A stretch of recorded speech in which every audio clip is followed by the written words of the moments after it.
Здравствуйте, дорогие друзья! Рада, что вы зашли на мой канал. В этом видео я покажу, как приготовить вот такой замечательный кулич краффин с маковой начинкой. Также покажу, как приготовить эту начинку. Также будет кулич с цукатами, с изюмом. В общем, будет интересно. Вы увидите, как можно приготовить это тесто на сухих дрожжах, а также на свежих. Заодно покажу, как проверить, рабочие дрожжи или нет. Для приготовления теста мне понадобится просеянная мука.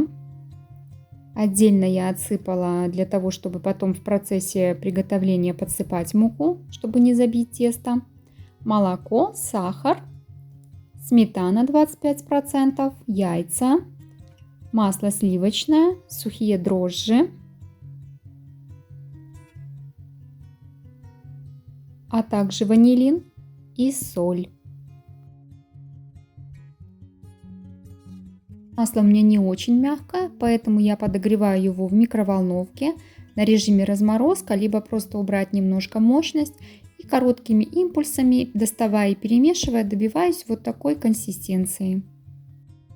То же самое и со сметаной. Короткими импульсами прогреваю ее до чуть теплого состояния. Если потрогать рукой, вы ощутите легкое тепло. Как вы уже догадались, молоко тоже нагреваем.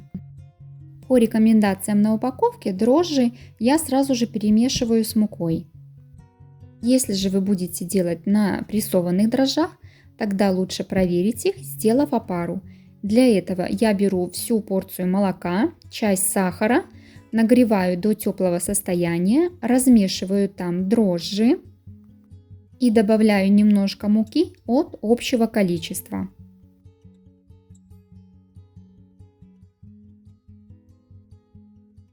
Консистенция получается как у жидкой сметаны. Убираю на 10-15 минут в теплое место и получается вот такая пышная опара. Дальше на видео я продолжаю замес теста именно с сухими дрожжами.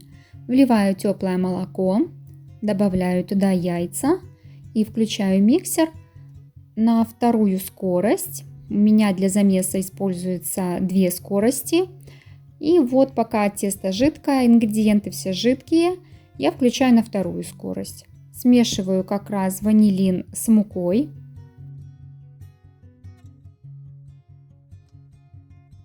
Добавляю сметану. Вы также можете отдельно добавить сметану цедру апельсина, для того, чтобы ваш кулич имел приятный апельсиновый аромат и более желтый цвет. Либо же оставить просто сметану без добавок. Когда хорошо объединились жидкие ингредиенты, я понемножку добавляю муку. Замес продолжается у меня на второй скорости. Как только я чувствую, что миксеру уже тяжело замешивать, я переключаю его на первую скорость и понемножку продолжаю замес теста.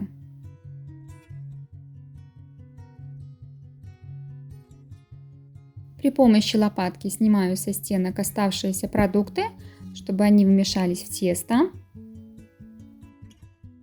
И на этом этапе, когда уже вся мука вмешана, я добавляю сливочное масло. По некоторым источникам говорится, что если добавлять масло именно на этом этапе, то готовый кулич будет более волокнистым. Тем временем у меня уже добавлено все масло. Мне осталось только подождать, пока оно вмешается в общую массу. Лопаточкой аккуратно снимаю со стенок остатки и жду, когда все замешается. Если у вас нету комбайна, в котором вы можете замешать тесто, тогда вы можете сделать это вручную. Просто смешивать в какой-то миске венчиком, либо как вы привыкли это делать. Я использую комбайн только для того, чтобы объединить все продукты. Дальше замес я буду делать вручную. Для этого я беру муку, которую я оставляла отдельно, присыпаю немножко стол и начинаю замешивать тесто. Тесто я буду вымешивать до тех пор, пока оно не перестанет липнуть к рукам и столу. Если же будете замешивать тесто на опаре, технология остается той же. Сначала смешиваете все жидкие ингредиенты, добавляете муку, затем сливочное масло и затем уже вымешиваете до готовности. Точно так же, как вы можете проверить прессованные дрожжи, также можете проверить и сухие. Соответственно, сделайте опару и будет видно, дрожжи работают или нет. По мере вымешивания теста оно становится более мягким, эластичным. И я понемножечку подсыпаю муку, не сыплю сразу всю, чтобы не забить тесто. Если же вы боитесь перебавить муки, можете использовать растительное либо сливочное масло. Просто немножко смазывайте руки и стол. Мое тесто уже готово, оно перестало прилипать. И вот какое оно получилось красивое и ароматное. Дальше я перекладываю тесто в кастрюлю и отправляю на расстойку в духовку. Духовка должна быть разогрета до 40 градусов. Либо же вы можете оставить просто где-то в комнате, в вашем проверенном месте, где хорошо подходит тесто. Пока тесто будет растаиваться, я приготовлю маковую начинку. Для этого мне нужен мак, сахар и молоко. Мак я перемалываю в кофемолке, а также замачиваю в горячей воде цукаты и изюм.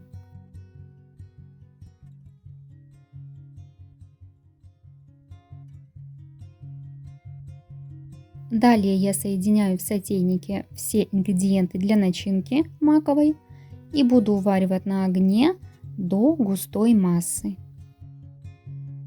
Огонь я включаю средний, а когда масса закипела, включаю минимальный и постоянно помешивая, получается вот такая густая маковая начинка. Ее перекладываю в отдельную тарелочку, чтобы она быстрее остыла. Также сливаю воду с изюма и цукатов и даю обсохнуть им на бумажных полотенцах. Когда тесто увеличилось в объеме в 2-3 раза, достаю его и буду формировать куличи. На сухих дрожжах тесто подходило очень медленно, где-то ушло около 5 часов, чтобы оно увеличилось в объеме. А тесто, которое я делала на прессованных дрожжах, я не отправляла на расстойку. Я сразу же сформировала из него куличи, разложила по формочкам, и оно поднялось в течение 1,5 часов. Кулич краффин с маковой начинкой, который разламывался в самом начале видео, был именно из теста на прессованных дрожжах. Поэтому я посоветую от себя именно для этого рецепта использовать прессованные дрожжи. Это получится гораздо быстрее и также вкусно. Из данного количества теста у меня получится 10 куличей по 200 грамм. И 2 из них будет немножечко больше по весу, так как у меня оставалось 40 грамм теста, поэтому я добавила их 2 последних кулича. Вы же можете просто этот кусочек теста понемножку добавить во все остальные. Формочки я использую бумажные по 9 сантиметров в диаметре. Когда я разделила все тесто, приступаю к формированию куличей. И первым из них будет кулич краффин. Для этого теста я раскатываю как можно тоньше, насколько вот у вас получится. И распределяю маковую начинку. Чем тоньше вы раскатаете тесто, тем больше слоев будет в готовом куличе. После того, как я распределила всю начинку, аккуратно, плотненько сворачиваю все в рулетик. Затем острым ножом разрезаю этот рулет напополам, не дорезая до конца, около 2 сантиметров.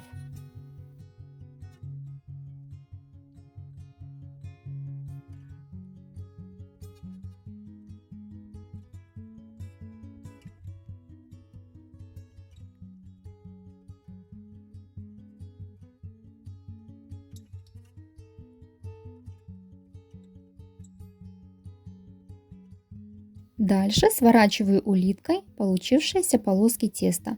Одну полоску в одну сторону, а вторую в противоположную. Затем одну улитку укладываю на вторую, формируя кулич. и перекладываю в бумажную формочку.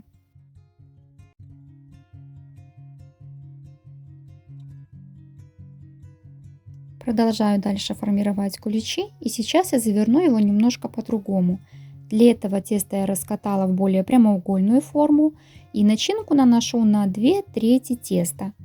Затем сворачиваю его таким вот как бы рулетиком, чтобы вся начинка была внутри, а край теста перекрывал это все. И пытаюсь сделать вот такой кулич, немножко подкатывая его снизу.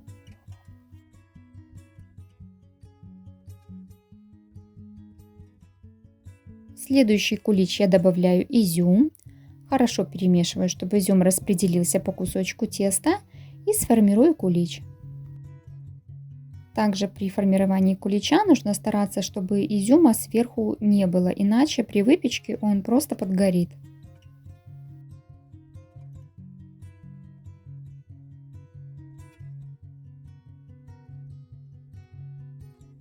На примере апельсинового теста покажу, что также можно вмешивать и цукаты. Для этого обязательно заранее замачивайте их, иначе в готовом куличе они будут просто твердыми. Апельсиновые куличи я замешивала отдельно и делала на половину порции. Из нее у меня вышло 5 куличей где-то по 230 грамм. Когда все куличи сформированы, переставляю их на противень и отправляю в духовку растаиваться. Температура такая же, как и для расстойки теста. Тесто растаивалось очень долго, спустя 5 часов оно чуть выше половины формы. Апельсиновые куличи я оставляла на расстойку на ночь. А вот это те куличи, которые сразу же были распределены по формам. И за 1,5 часа вот такие пышные красавчики. Куличи я выпекала на нижнем уровне при температуре 170 градусов. Первые куличи я выпекала 40 минут на режиме низ, а затем 5 минут на режиме вверх-низ, и они у меня подрумянились. Поэтому уже через 25 минут можно проверять шпажкой на готовность и затем уже включить режим вверх-низ для того, чтобы подрумянились верхушки. Для первых куличей я отвешивала по 200 грамм теста на форму 9 сантиметров и 300 грамм теста на форму 11 сантиметров.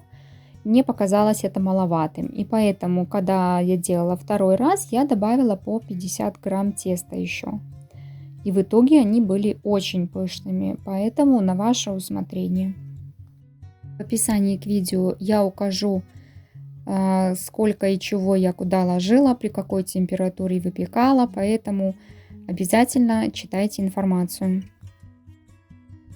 Несмотря на то, что куличи долго подходили и слегка подрумянились, но на вкус это никак не повлияло.